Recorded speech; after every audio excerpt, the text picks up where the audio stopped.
दोस्तों, ये है गुच्छा कहानियों का और मैं हूँ आपके साथ आपकी दोस्त रेखा। गुच्छा कहानियों का आपके लिए लेकर आने वाला है एक से बढ़कर एक लेखकों की नायाब कहानियाँ। तो चलिए शुरुआत करते हैं मुंशी प्रेमचंद की कहानियों से। मुंशी प्रेमचंद को भला कौन नहीं जानता। उनका मूल नाम था धनपत राय श्रीवास्तव। मुंशी प्रेमचंद का जन्म 31 जुलाई सन 1880 को बनारस से 4 मील दूर लम्ही गांव में हुआ था। उनका जीवन गरीबी में ही पला। उनका पहला विवाह 15 साल की उम्र में उनके पिता ने उनसे बड़ी उम्र की लड़की से करा दिया था। विवाह के 1 साल बाद पिताजी का देहांत हो गया। अचानक उनके सिर पर पूरे घर का बोझ आ गया। प्रेमचंद की आर्थिक विपत्तियों का अनुमान इस घटना से लगाया जा सकता है कि पैसे के अभाव में उन्हें अपना कोट बेचना पड़ा और पुस्तकें बेचनी पड़ी। सन 1905 में उनकी पहली पत्नी पारिवारिक कलह के चलते घर छोड़कर मायके चली गई और फिर कभी नहीं लौटी। सन 1905 में उन्होंने शिवरानी देवी से दूसरी शादी कर ली। शिवरानी देवी एक बाल विधवा थी और उनके लिए उनका प्यार हमेशा बना रहा। ये कहा जा सकता है कि दूसरी शादी के बाद उनके जीवन में परिस्थितियां कुछ बदली और आर्थिक तंगी कम हुई। उनके लेखन में सजगता आई। 13 वर्ष की उम्र से ही उन्होंने लिखना शुरू कर दिया था। शुरू में उन्होंने कुछ नाटक लिखे, फिर बाद में उर्दू में उपन्यास लिखना शुरू किया। इस तरह उनका साहित्यिक सफर शुरू हुआ जो मरते दम तक साथ था। उनके लेखन में ग्रामीण भारत का चरित्र उजागर होता था। वो हमेशा सामाजिक कुरीतियों के बारे में लिखते थे, जिसमें जाति प्रथा, गरीबों और दलितों का शोषण और नारियों के विषय में बहुत कुछ होता था। उपन्यास के क्षेत्र में उनके योगदान को देखकर बंगाल के विख्यात उपन्यासकार शरद चंद्र चट्टोपाध्याय ने उन्हें उपन्यास सम्राट कहकर संबोधित किया था। उनका लेखन हिंदी साहित्य की कैसी विरासत है जिसके बिना हिंदी के विकास का अध्ययन अधूरा ही रहेगा। प्रेमचंद एक संवेदनशील लेखक, सचेत नागरिक, कुशल वक्ता और सुधी संपादक थे। उनके कुछ प्रसिद्ध उपन्यास हैं गोदान, गबन, रंगभूमि, कर्मभूमि, प्रेमाश्रम, निर्मला और कुछ खास कहानियां जैसे नमक का दारोगा, प्रेम पच्चीसी, मंत्र, पूस की रात, सदगति और कफन। ऐसी न जाने कितनी ही नायाब कहानियां प्रेमचंद की कलम से निकली हैं। सन 1936 में प्रेमचंद बीमार रहने लगे। आर्थिक परेशानियों के चलते इलाज ठीक से न कराए जाने की वजह से 8 अक्टूबर सन 1936 को उन्होंने इस दुनिया को हमेशा के लिए अलविदा कह दिया। लेकिन उनकी ढेर सारी नायाब कहानियां आज भी लोगों को अपनी ओर आकर्षित करती हैं। तो चलिए शुरू करते हैं और सुनाते हैं आपको मुंशी प्रेमचंद की लिखी हुई कहानी नमक का दारोगा। जब नमक का नया विभाग बना और ईश्वर प्रदत्त वस्तु के व्यवहार करने का निषेध हो गया तो लोग चोरी छिपे इसका व्यवहार करने लगे। अनेक प्रकार के छल प्रपंचों का सूत्रपात हुआ। कोई घूस से काम निकालता था, कोई चालाकी से। अधिकारियों के पोबारा थे। पटवारीगिरी का सर्व सम्मानित पद छोड़ छोड़कर लोग इस विभाग की बरकंदाजी करते थे। इसके दारोगा पद के लिए तो वकीलों का भी जी ललचाता था। ये वो समय था जब अंग्रेजी शिक्षा और ईसाई मत को लोग एक ही वस्तु समझते थे। फारसी का प्राबल्य था। प्रेम की कथाएं और श्रृंगार रस के काव्य पढ़कर फारसीदान लोग सर्वोच्च पदों पर नियुक्त हो जाया करते थे। मुंशी वंशीधर भी जुलेखा की विरह कथा समाप्त करके मजनू और फरहाद के प्रेम वृतांत को नल और नील की लड़ाई और अमेरिका के आविष्कार से अधिक महत्व की बातें समझते हुए रोजगार की खोज में निकले। उनके पिता एक अनुभवी पुरुष थे। समझाने लगे, बेटा घर की दुर्दशा देख रहे हो, ऋण के बोझ से दबे हुए हैं। लड़कियां हैं वो घास फूस की तरह बढ़ती चली जाती हैं। मैं कगारे पर एक वृक्ष हो रहा हूँ, न मालूम कब गिर पड़ूं। अब तुम ही घर के मालिक मुख्तार हो। नौकरी में ओहदे की और ध्यान मत देना, ये तो पीर का मजार है। निगाह चढ़ावे और चादर पर रखनी चाहिए। ऐसा काम ढूंढना जहाँ कुछ ऊपरी आय हो। मासिक वेतन तो पूर्णमासी का चांद है जो एक दिन दिखाई देता है और घटते घटते लुप्त हो जाता है। ऊपरी आय बढ़ता हुआ स्रोत है जिससे सदैव प्यास बुझती है। वेतन मनुष्य देता है, इसी से उसमें वृद्धि नहीं होती। ऊपरी आमदनी ईश्वर देता है, इसी से उसकी बरकत होती है। तुम स्वयं विद्वान हो, तुम्हें क्या समझाऊं? इस विषय में विवेक की बड़ी आवश्यकता है। मनुष्य को देखो, उसकी आवश्यकता को देखो और अवसर देखो। उसके उपरांत जो उचित समझो करो। गरज वाले आदमी के साथ कठोरता करने में लाभ ही लाभ है, लेकिन बेगरज को दांव पर पाना जरा कठिन है। इन बातों को निगाह में बांध लो, ये मेरी जन्म भर की कमाई है। इस उपदेश के बाद पिताजी ने आशीर्वाद दिया। वंशीधर आज्ञाकारी पुत्र थे। ये बातें ध्यान से सुनी और तब घर से चल खड़े हुए। इस विस्तृत संसार में उनके लिए धैर्य अपना मित्र, बुद्धि अपनी पथ प्रदर्शक और आत्मावलंबन ही अपना सहायक था। लेकिन अच्छे शकुन से चले थे। जाते ही जाते नमक विभाग के दारोगा पद पर प्रतिष्ठित हो गए। वेतन अच्छा और ऊपरी आय का तो ठिकाना ही न था। वृद्ध मुंशी जी को सुख संवाद मिला तो फूले न समाये। महाजन कुछ नरम पड़े। कलवार की आशा जाड़े के दिन थे और रात का समय। नमक के सिपाही चौकीदार नशे में मस्त थे। मुंशी वंशीधर को यहाँ आए अभी 6 महीनों से अधिक न हुए थे, लेकिन इस थोड़े समय में ही उन्होंने अपनी कार्यकुशलता और उत्तम आचार से अफसरों को मोहित कर लिया था। अफसर लोग उन पर बहुत विश्वास करने लगे। नमक के दफ्तर से 1 मील पूर्व की ओर जमुना बहती थी। उस पर नावों का एक पुल बना हुआ था। दारोगा जी किवाड़ बंद किए मीठी नींद से सो रहे थे।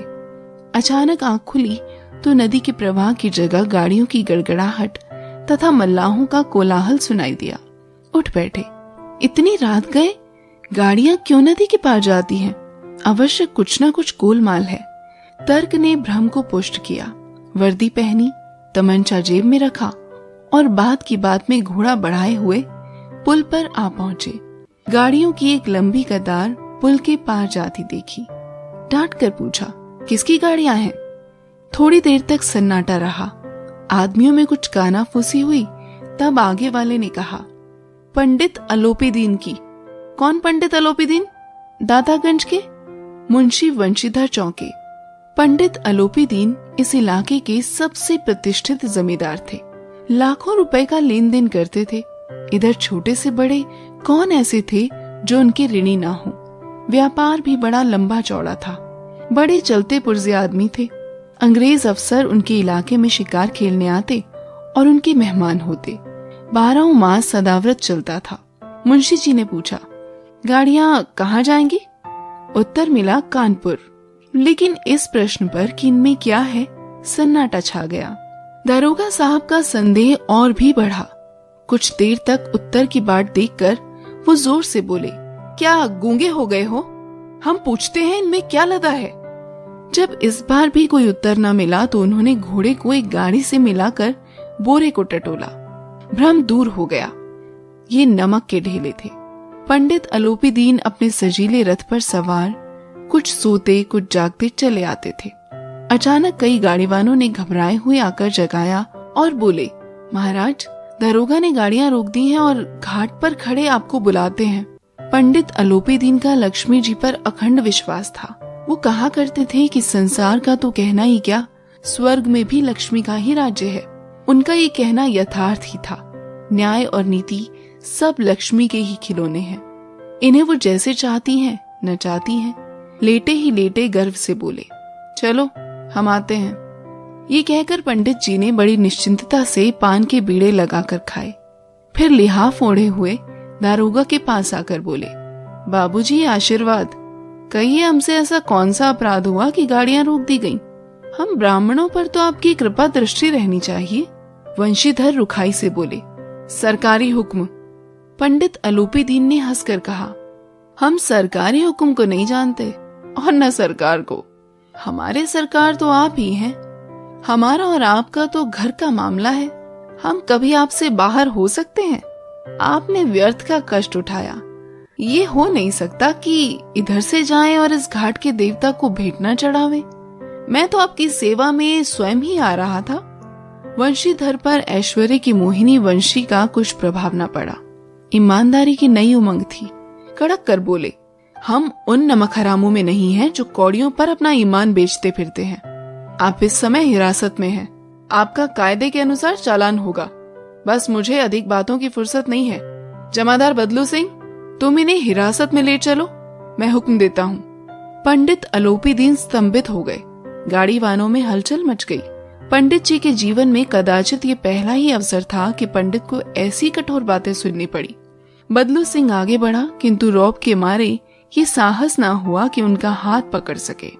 पंडित जी ने धर्म को धन का ऐसा निरादर करते कभी न देखा था। विचार किया कि ये अभी उद्दंड लड़का है, माया मोह के जाल में अभी नहीं पड़ा, अल्लड़ है, झिझकता है। बहुत दीन भाव से बोले, बाबू साहब ऐसा ना कीजिए, हम मिट जाएंगे, इज्जत धूल में मिल जाएगी। हमारा अपमान करने से आपके हाथ क्या आएगा? हम किसी तरह आपसे बाहर थोड़े ही हैं। वंशीधर ने कठोर स्वर में कहा, हम ऐसी बातें नहीं सुनना चाहते।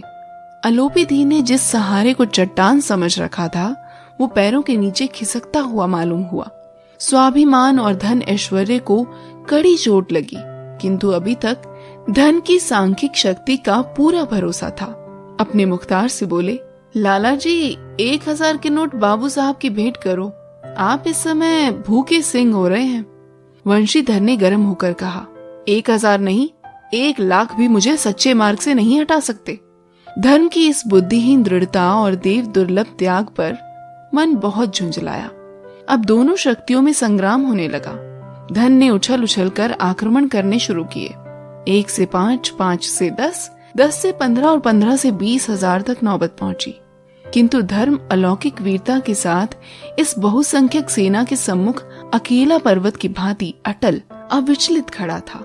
अलोपी दीन निराश होकर बोले, अब इससे अधिक मेरा साहस नहीं, आगे आपको अधिकार है।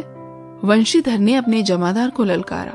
बदलू सिंह मन में दारोगा जी को गालियां देता हुआ पंडित अलोपी दीन की ओर बढ़ा। पंडित जी घबराकर 2-3 कदम पीछे हट गए। अत्यंत दीनता से बोले, बाबू साहब, ईश्वर के लिए मुझ पर दया कीजिए, मैं 25,000 पर निपटारा करने को तैयार हूँ। असंभव बात है। 30,000 पर किसी तरह भी संभव नहीं। क्या 40,000 पर भी नहीं? 40,000 नहीं, 40,00,000 पर भी असंभव है। बदलू सिंह, इस आदमी को अभी हिरासत में ले लो। अब मैं एक शब्द भी नहीं सुनना चाहता। धर्म ने धन को पैरों तले कुचल डाला। अलोपी दीन ने एक हृष्ट पुष्ट मनुष्य को हथकड़ियां लिए हुए अपनी तरफ आते देखा। चारों ओर निराश और कातर दृष्टि से देखने लगे। इसके बाद मूर्छित होकर गिर पड़े। दुनिया सोती थी पर दुनिया की जीभ जागती थी। सवेरे देखिए तो बालक वृद्ध सबके मुंह से यही बात सुनाई देती थी। जिसे देखिए वही पंडित जी के इस व्यवहार पर टीका टिप्पणी कर रहा था। निंदा की बौछारें हो रही थी, मानो संसार से अब पापी का पाप कट गया। पानी को दूध के नाम से बेचने वाला ग्वाला, कल्पित रोजनामचे भरने वाले अधिकारी वर्ग, रेल में बिना टिकट सफर करने वाले बाबू लोग, जाली दस्तावेज बनाने वाले सेठ और साहूकार, ये सब के सब देवताओं की भांति गर्दनें चला रहे थे। जब दूसरे दिन पंडित अलोपी दीन अभियुक्त होकर कांस्टेबलों के साथ हाथों में हथकड़ियां, हृदय में ग्लानि और शोक भरे लज्जा से गर्दन झुकाए अदालत की तरफ चले तो सारे शहर में हलचल मच गई। मेलों में कदाचित आंखें इतनी व्यग्र न होती होंगी। भीड़ के मारे छत और दीवार में कोई भेद न रहा, किंतु अदालत में पहुंचने की देर थी। पंडित अलोपी दीन इस अगाध वन के सिंह थे। अधिकारी वर्ग उनके भक्त, अमले उनके सेवक, वकील मुख्तार उनके आज्ञापालक और अर्दली चपरासी तथा चौकीदार तो उनके बिना मोल के गुलाम थे। उन्हें देखते ही लोग चारों तरफ से दौड़े। सभी लोग विस्मित हो रहे थे, इसलिए नहीं कि अलोपी दीन ने क्यों ये कर्म किया, बल्कि इसलिए कि वो कानून के पंजे में कैसे आए। ऐसा मनुष्य जिसके पास असाध्य साधन करने वाला धन और अनन्य वाचालता हो, वो क्यों कानून के पंजे में आए? प्रत्येक मनुष्य उससे सहानुभूति प्रकट करता था। बड़ी तत्परता से इस आक्रमण को रोकने के निमित्त वकीलों की एक सेना तैयार की गई। न्याय के मैदान में धर्म और धन में युद्ध ठन गया। वंशीधर चुपचाप खड़े थे। उनके पास सत्य के सिवा न कोई बल था, न स्पष्ट भाषण के अतिरिक्त कोई शस्त्र। गवाह थे किंतु लोभ से डामाडोल। यहाँ तक कि मुंशी जी को न्याय भी अपनी ओर से कुछ खिंचा हुआ दिख पड़ता था। वो न्याय का दरबार था, परंतु उसके कर्मचारियों पर पक्षपात का नशा छाया हुआ था। किंतु पक्षपात और न्याय का क्या मेल? जहाँ पक्षपात हो वहाँ न्याय की कल्पना भी नहीं की जा सकती। मुकदमा शीघ्र ही समाप्त हो गया।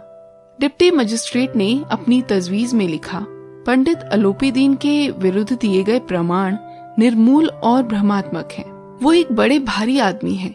ये बात कल्पना के बाहर है कि उन्होंने थोड़े लाभ के लिए ऐसा दुस्साहस किया हो। यद्यपि नमक के दारोगा मुंशी वंशीधर का अधिक दोष नहीं, लेकिन ये बड़े खेद की बात है कि उनकी उद्दंडता और विचारहीनता के कारण एक भले मानुस को कष्ट झेलना पड़ा। हम प्रसन्न हैं कि वो अपने काम से सजग और सचेत रहता है, किंतु नमक से मुकदमे की बढ़ी हुई नमक हलाली ने उसके विवेक और बुद्धि को भ्रष्ट कर दिया। भविष्य में उसे होशियार रहना चाहिए। वकीलों ने ये फैसला सुना और उछल पड़े। पंडित अलोपीदीन मुस्कुराते हुए बाहर निकले। स्वजन बांधवों ने रुपयों की लूट की। उदारता का सागर उमड़ पड़ा। उसकी लहरों ने अदालत की नींव तक हिला दी।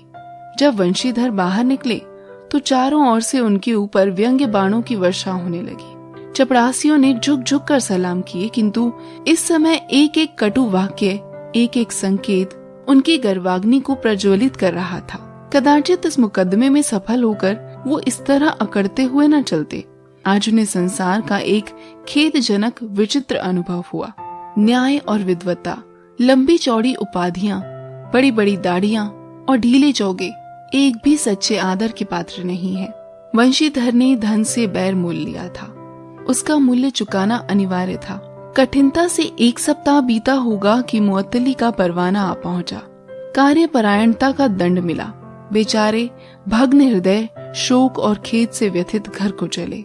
बूढ़े मुंशी जी तो पहले से ही कुड़बुड़ा रहे थे कि चलते चलते इस लड़के को समझाया था, लेकिन इसने एक न सुनी। सब मनमानी करता है।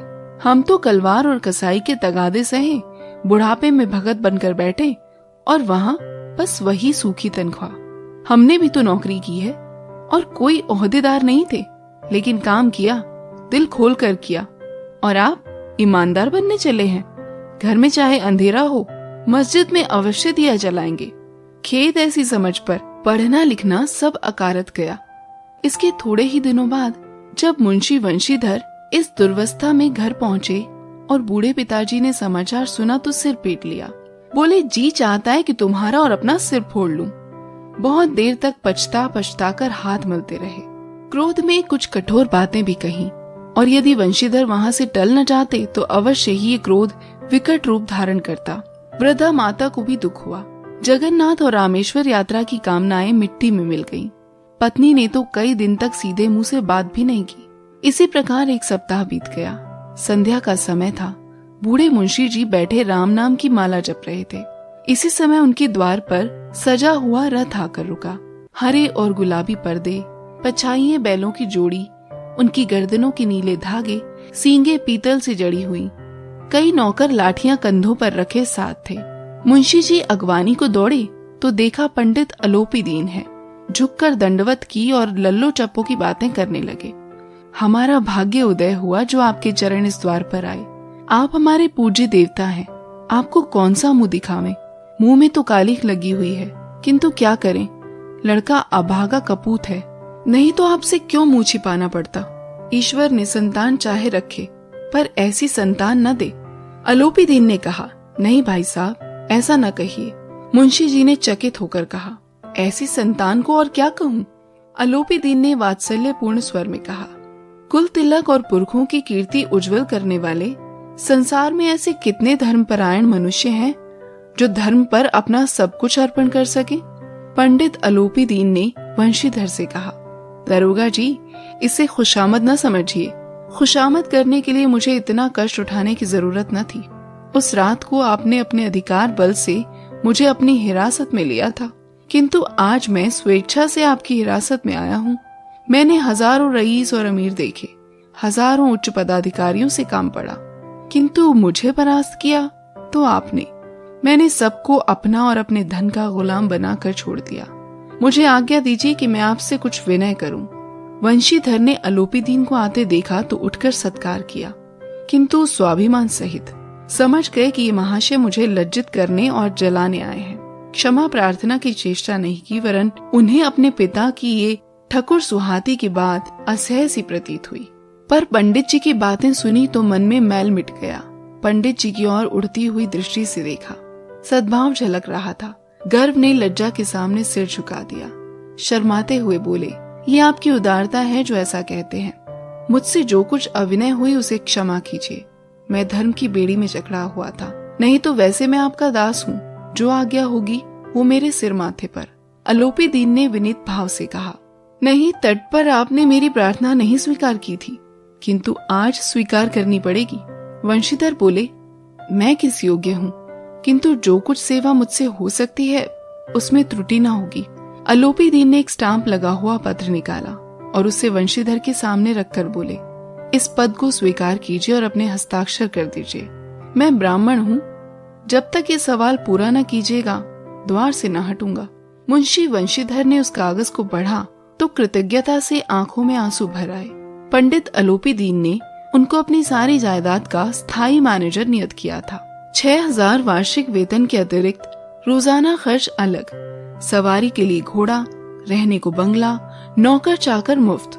कंपित स्वर में बोले, पंडित जी, मुझ में इतनी सामर्थ्य नहीं है कि आपकी उदारता की प्रशंसा कर सकूं, किंतु ऐसे उच्च पद के योग्य नहीं हूँ। अलोपीदीन हंसकर बोले, मुझे इस समय एक अयोग्य मनुष्य की ही जरूरत है। वंशीधर ने गंभीर भाव से कहा, यूं मैं आपका दास हूँ। आप जैसे कीर्तिवान सज्जन पुरुष की सेवा करना मेरे लिए सौभाग्य की बात है, किंतु मुझ में न विद्या है, न बुद्धि, न वो स्वभाव जो इन त्रुटियों की पूर्ति कर देता है। ऐसे महान कार्य के लिए एक बड़े मर्मज्ञ अनुभवी मनुष्य की जरूरत है। अलोपीदीन ने कलमदान से कलम निकाली और उसे वंशीधर के हाथ में देकर बोले, ना मुझे विद्वत्ता की चाह है, न अनुभव की, न मर्मज्ञता की, न कार्य कुशलता की। इन गुणों के महत्व का परिचय खूब पा चुका हूँ। अब सौभाग्य और सुअवसर ने मुझे वो मोती दे दिया है जिसके सामने योग्यता और विद्वता की चमक फीकी पड़ जाती है। ये कलम लीजिए, अधिक सोच विचार न कीजिए, दस्तखत कर दीजिए। परमात्मा से यही प्रार्थना है कि वो आपको सदैव वही नदी के किनारे वाला बेमुरव्वत, उदंड, कठोर परंतु धर्मनिष्ठ दारोगा बनाए रखे। वंशीधर की आंखें डबडबा आईं। हृदय के संकुचित पात्र में इतना एहसान ना समा सका। एक बार फिर पंडित जी की ओर भक्ति और श्रद्धा की दृष्टि से देखा और कांपते हुए हाथ से मैनेजरी पर हस्ताक्षर कर दिए। अलोपीदीन ने प्रफुल्लित होकर उन्हें गले लगा लिया। दोस्तों, आप सुन रहे थे मुंशी प्रेमचंद की कहानी नमक का दारोगा। हमें आशा है कि आपको ये कहानी जरूर पसंद आई होगी।